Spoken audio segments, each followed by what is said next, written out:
Okay, hi travelers. I've got my little camera set up on my tripod here, and I'm going to pre-record this little intro so that I can put it in front of every video. So unfortunately, as you go back to look at your moon and rising signs, you'll be hearing this again, but it's okay.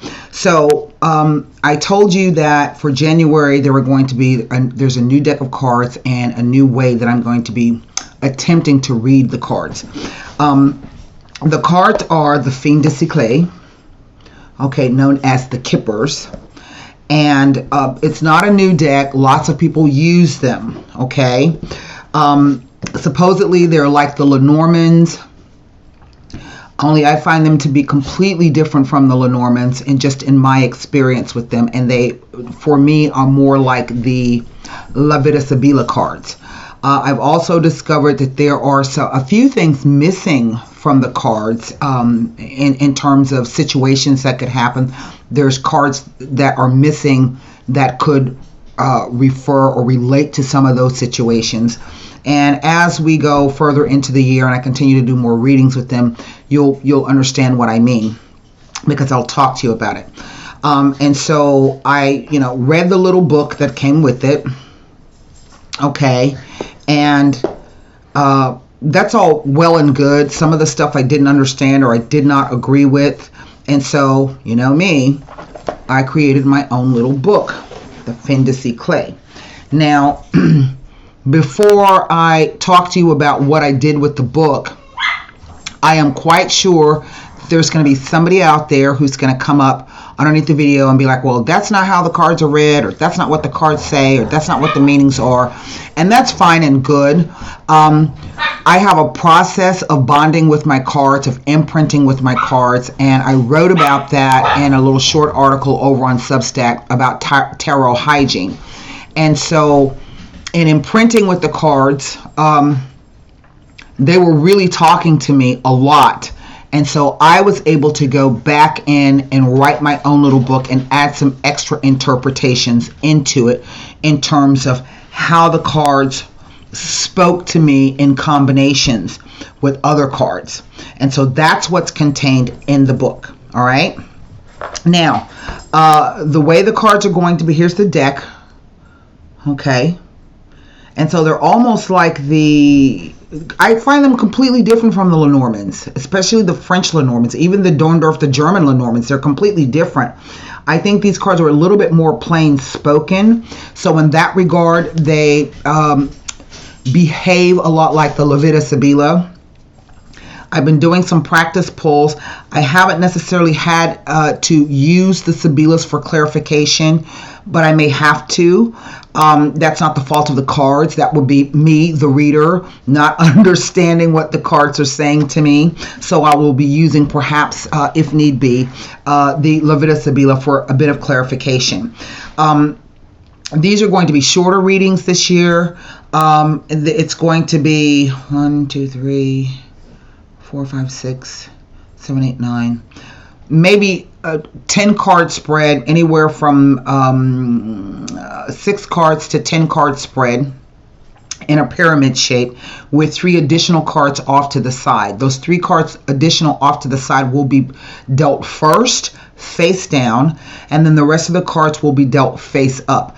So the 3 cards to the side that are face down will be things that may come into play. Okay. Again, as with all readings that I do here on YouTube, these readings are free, therefore they are general. And in order to gain any insight into your own specific situation requires a personal reading.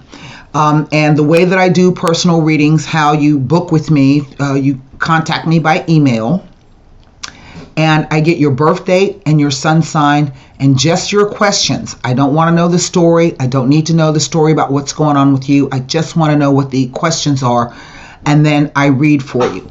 I do live Zoom readings for 60 minutes. Everything else is recorded, which you upload it to YouTube so that you can go in and view them, download it, save it, delete it, whatever you want to do. I don't need the reading anymore. It's yours to do whatever you want to do with it.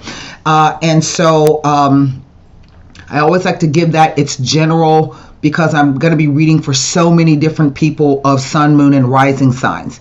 So again, if you recognize a story, then you can always just book with me. You can go over to the About box section of my channel, and there you can find my reading packages. And I left one off, the 20-minute reading, so it's up there now in the About box section. Once you pick your package, you simply email me, and then we go from there, okay? I have payment links, everything. So that's pretty much it. I wanted to explain to you the cards, how I came about some of these interpretations. And before I finish, I want to give a shout out to Bella Dutch, who talked to me about these cards. She said she loves them, and now I understand why. So thanks, Bella. I appreciate that. I've been looking at them for a while, but just they didn't seem interesting to me, and I had bought so many decks that didn't speak, but this deck does a lot of talking. So with that being said, I'm going to go ahead and close this down, and then we're going to get started with the readings. So I'll see you in a bit. Bye. Hi Aquarius, Sun, Moon, and Rising. This is going to be your January 2023 general reading. General, which means that the messages will not resonate with everyone, so please check back to your Moon and Rising sign. Also, in order to gain any insight into your own situation requires a personal reading. This is where I take your name, your birth date, your sun sign, meditate on you, pluck you out of the collective, and then I read for you. You can go to my About box section of the channel. There I have my reading packages and prices listed. Pick one that you want, and then email me at this address up here. Say, hey Tara, I'm interested in the 60-minute reading, and then we'll go from there, okay? Now, prior to this reading, there was a video that I spoke to you about the Fin de Cycle cards that I'm using. Again, I'm going to reiterate that I find that some language is missing from the cards. So I did my own imprinting with the cards, my own process of imprinting with the cards, and I came up with additional, what do you call it? Interpretations. So for those of you who work with the Fin de Cycle, or you know the Fin de Cycle, and you're like, I never heard that before, well, that's for another reader. My relationship is different with my cards than the other reader, okay? So with that being said, I'm going to go ahead and turn the camera around, because as I was shuffling and meditating, I had two cards come out. Before I get started, I don't know if you remember, I told you that the way the cards will be read, there will be 3 cards placed face down. These are the surprise cards, and they will be the energy that will come in later on to influence the situation. But the main spread is a 10-card pyramid, okay, and those will be face up. So as I was shuffling and meditating, I had 2 cards present themselves. Let me go ahead now and turn the camera around.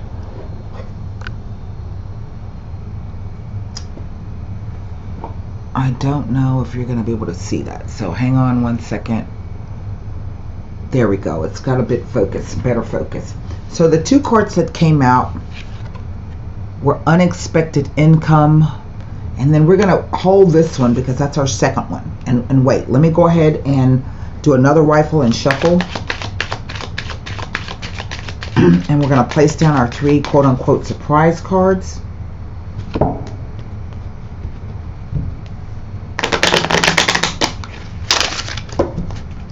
And then we'll lay the rest of the spread.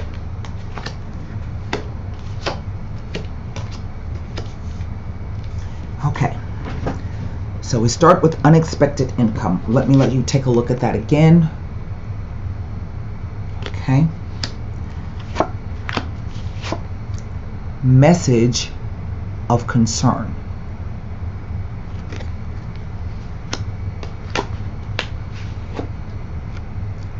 Journey.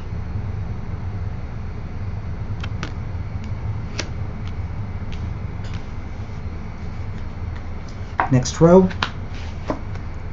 Mature woman.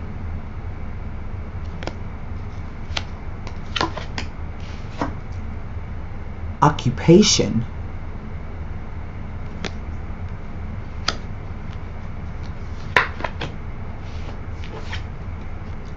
Distant horizons. Last row. Despair.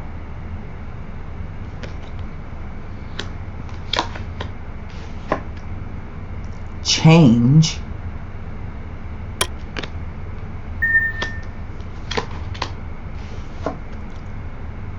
Lovers,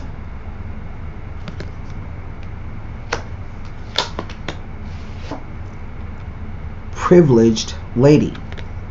Well, that's an interesting reading. Indeed it is. Right in the center we have occupation. And the occupation card talks about the job that you do. Your everyday job, one in which you make your living from, work that you enjoy doing. And that's pretty much it. It can sometimes be hobbies or something that you're working on that you enjoy. Okay. But it has a connotation of pot. There's another card that talks about work that's like not fun, that you don't like doing, that you're not making a lot of money off of. So there's another card. So we start at the top with unexpected income. And unexpected income traditionally relates to things like invoices, bills, checks, investments, stuff like that, household accounts, things of that nature. What it implies is that this is money that you have received unexpectedly. It's not money that you worked for, or it comes from any unexpected resource. But traditionally, the card talks about things like, say you found a billing error and you get some money back, or your light bill wasn't as much as you thought it was, and that saves you a little bit of money. So that's traditionally how the card is looked at. But to me, there's another connotation that kind of implies something that happens unexpectedly, kind of like out of the blue, which is a message. The message of concern. Okay, now there's another card in the deck called a message, but that's just a generic message. This is a message of concern. So think of the dispiacere in the Sibilla cards. And as a matter of fact, I think that card was out here. Hold on. Let me see. The Sibillas have 3 cards of messages. They have the messaggere, they have the letter, and then they have the, where is she? I just had her a moment ago because I was having the dispiacere. And what we know most about the dispiacere is the idea that we don't know what the information is contained in the letter. All we recognize is her reaction to it. So it can speak about bad news coming. Okay? So I think suddenly there's some news that comes out that's not very good news. That may even require you to take a trip. We have the Journey card here. And the Journey card represents all modes of transportation except for boats. That's this card. Okay? So we're talking cars, trains, planes, automobiles, mopeds, motorcycles, skateboards, roller skates, anything that can get you from point A to point B. Also, there's this idea of round trips. So it would be something that you would go and then you would come back. It speaks to arrivals and also departures. But sometimes metaphorically, it says that you need to get ready to leave the past behind you and situations behind you because there's a change coming up. Now, I don't know if this message or this trip or this sudden news that you receive that requires you to travel has to do with this mature woman or not. A mature woman, it can be you depending on your age, or it can be your mom, your aunt, your grandma, a mother-like figure, a stepmom, a godmother, or just a close friend, a mother-like figure. Typically, she gives very, very good advice, okay? But we see her here associated with the work card. Now, what I find interesting about the Distant Horizon card, the Distant Horizon talks about your hopes and dreams. So it's kind of like the Wheel of Fortune and the World card rolled all into one, right? It talks about expanding your horizons. It talks about expanding your philosophical beliefs. It talks about perhaps travel overseas. It says that your hopes, wishes, and dreams are on par. But with other cards, it can say that maybe what you are thinking about, your hopes, wishes, and dreams, might just be pie in the sky, fantasy type of things, okay? Sometimes the card can simply be a message from overseas. Whatever the case, what the distant horizon represents, what it brings us is to a place of anxiety, extreme emotional stress and distress, worry, tears. It's kind of, to me, like the desperate jealousy card, okay? But we know that that's going to be a changing situation. The change card has come up. Now, traditionally, the change card just means that, you know, there's a change. So this could be a change in social status, a change in career, a change in where you live. So it could talk about moving or relocating for things. But basically, it's just a literal change of circumstances. To me, this is how the card's coming out. The circumstances are changing because of this Lovers here. Now, the Lovers is an interesting card in this deck because it does imply love or falling in love. And if I'm not mistaken, if this is a same-sex relationship, then she, I believe, is the partner either to the main female. Let me double check that. But I mean, it could be a partner to the mature male. Maybe one of you is older than the other. I want to double check this. She could be a daughter, a niece, a friend, a sister, or a workmate, or possibly a best friend. There it is, to main female. So in the front, the main female. It says if this is a same-sex relationship, then she is the partner to the privileged lady. Okay? Let's see here. Mature woman. Right. She can even be a boss. Okay.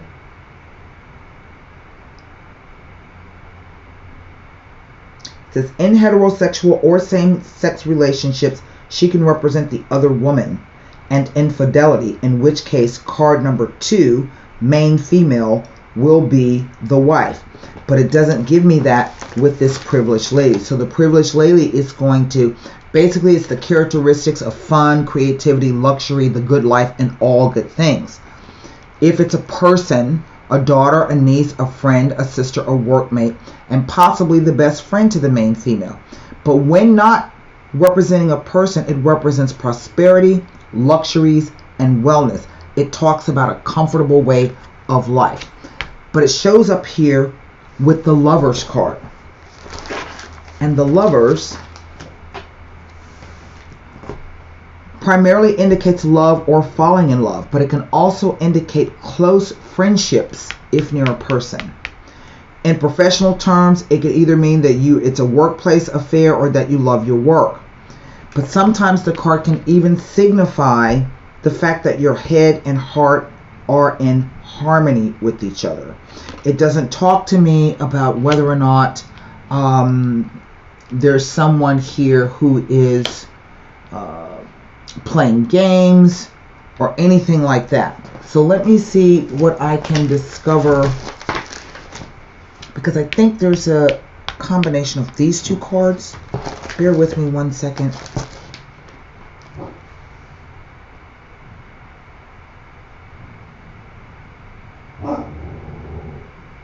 Sailing to new shores.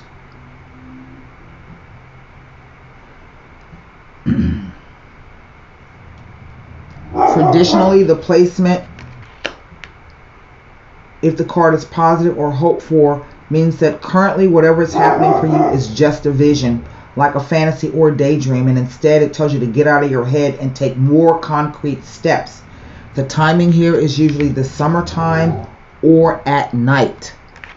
There's our timing. Now let me see here, the sudden wealth card. Number 27. I'm sorry, the unexpected income. Number 27. I don't think there's a timing for this card, except to say that the unexpectedness of the event gives the connotation of suddenly or surprisingly. So it can concern many different aspects of life. It can signal a sudden, unexpected change and improvements. But something happens here. We see the despair card. Let me look at the despair card.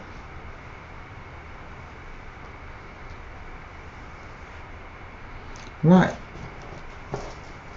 It says that if this card follows this card, right, then there is a bit of mitigation, but it doesn't. It comes before this card. So for me, this could be the idea that whatever is happening, okay, it's kind of like a pie in the sky. It's not been formulated just yet, okay. And the message of concern, which is number 14. Let me check that card.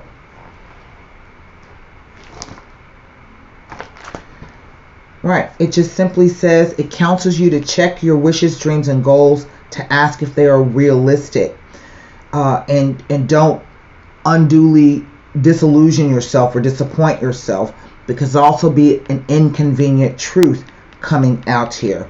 It says that the cards around it are going to give an indication as to the subject matter. The closer it is to the significator, the sooner it's going to come. So what this is telling me is that something suddenly, some kind of news comes in. It's a neutral card. It can herald bad news, setbacks, quarrels, and small crises. It either arrives with someone, okay, or it is about related to some trip that may be for a job, maybe even some kind of foreign travel here, okay. To me, the Lover's card talks about the idea of your head and heart being in harmony with each other. It doesn't talk to me about a relationship, so to speak. I haven't turned these cards over, so we don't know yet. And I simply feel that it is saying that you're going to go through a period maybe of some kind of stress and whatnot, but that will change. And once you create the change yourself, then you're going to be more in line with whatever it is you're trying to do. To me, this card reads like a some kind of business or career thing. Let's see what the 3 cards say. The mature male. Typically the partner to the mature male. Toil and labor. Now remember, I was saying this is work that you enjoy. This is the card that says whatever it is that someone's doing, it's a grind. It's the I'm putting in 12 hours a day kind of card, and I don't have nothing to show for it, okay? So it talks about bad working conditions, working in a place where there's no chance for advancement, and maybe this guy is your boss, the mature male, okay? So he can be same like her, a father-like figure, but he could be an uncle, a boss, a friend, someone. Typically he gives good advice, but he may be a damn slave driver, or he may be a skinflint and he don't want to pay you what you're worth, right? And then there's the main male. Would you look? There are a lot of people involved here. Now, these two could be partners to each other, okay? But if that's not the case, what we're discussing is that if this is an affair, he's going to be the boyfriend, but he's going to be the husband. I think that's right. Let me double check. I might have it backwards. I always get those confused. 1 second.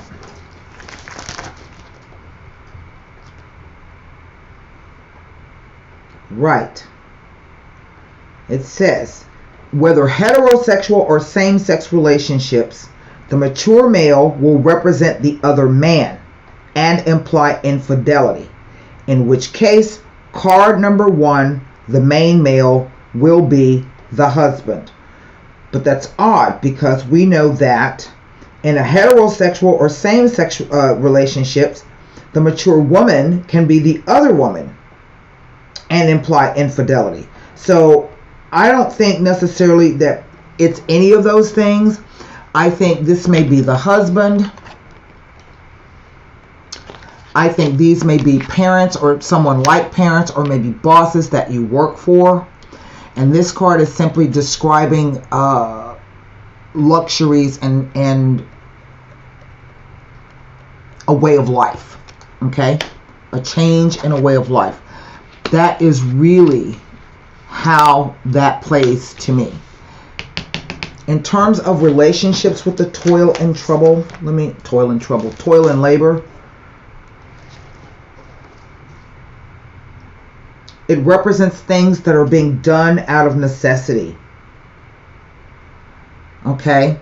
And it talks about dealing with people and situations that you really don't want to, but you have to out of necessity.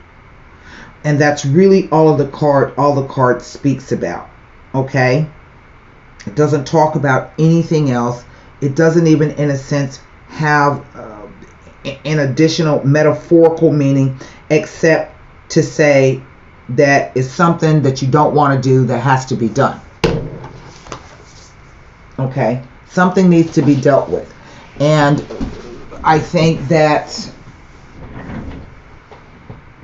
this could literally be, there's cards of travel here. There's travel, there's movement and change. Work is definitely involved here, your career, but there's some kind of bad news that comes in. It doesn't tell me, this tells me that it's sudden. It involves travel and work and change. But what these other people have to do with it, I really don't know. That will require a personal reading. So let's formulate the angel answer cards. So a lot of people involved, I can tell you that much. Okay.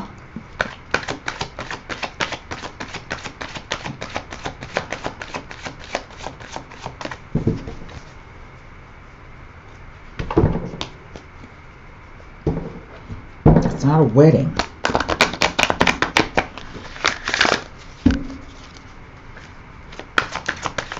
All right, one more time, and then we're going to pull your card for the angel answers.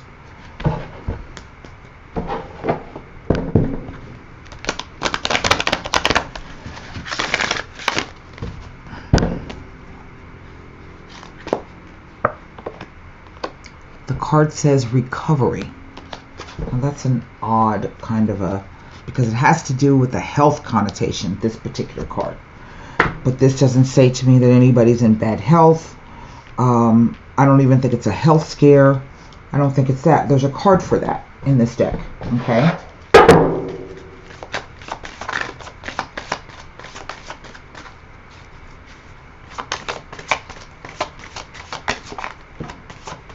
There's your card. Number 3.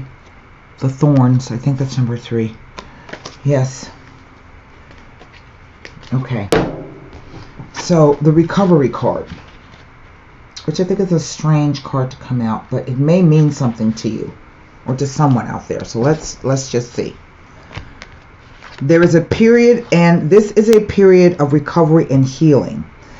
The challenging emotions that you've been dealing with will fade away with time, and although it may be difficult to see now, there is a joyful future awaiting you. But for now, take all the time you need to regain your strength.